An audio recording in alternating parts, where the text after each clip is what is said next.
আসসালামু আলাইকুম। কেমন আছেন সকলে? আশা করি ভালো আছেন। আমি সবুজ শেফ বলছি। আমি আজকে আপনাদেরকে দেখাবো বাসায় বসে কিভাবে ভুনা খিচুড়ি পাকাবেন। এর জন্য আমি প্রথমে 2 কেজি চাউল এবং হাফ কেজি মুগ ডাল নিয়ে নিলাম এবং কিছুটা মুসুরি ডাল নিয়ে নিলাম।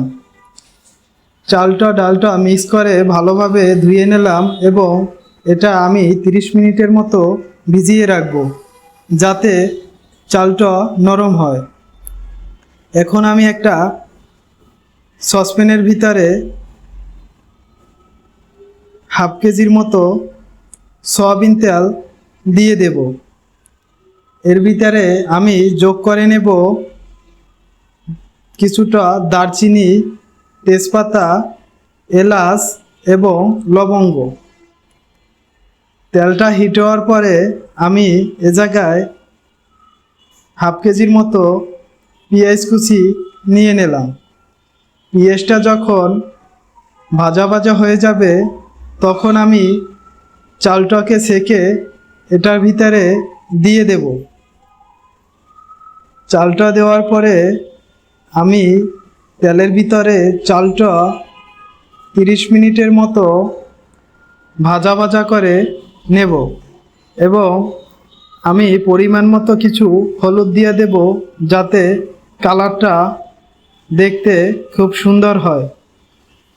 আমার চালটা ভাজা হলে আমি এর ভিতরে পানি দিয়ে দেব 1 কেজি চাউলে 1.5 কেজি পরিমাণ পানি। আমি যেহেতু চাল ডাল মিলিয়ে 2.5 কেজি নিয়েছি, যার কারণে আমি 4 কেজি পরিমাণ পানি দিয়ে দিলাম। 1 কেজি চাউলে যদি 1.5 কেজি পরিমাণ আপনারা পানি দেন তাইলে একদম পারফেক্টলিভাবে হবে, শক্ত হবে না, নরমও হবে না।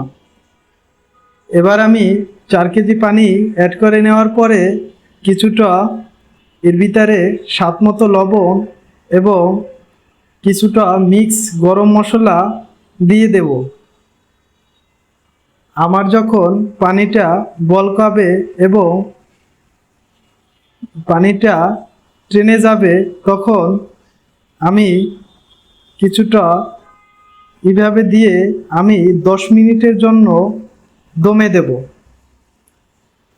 আমার খিচুড়িটা দম দেওয়ার 10 মিনিটের ভিতরেই খিচুড়িটা খুব সুন্দরভাবে হয়ে যাবে।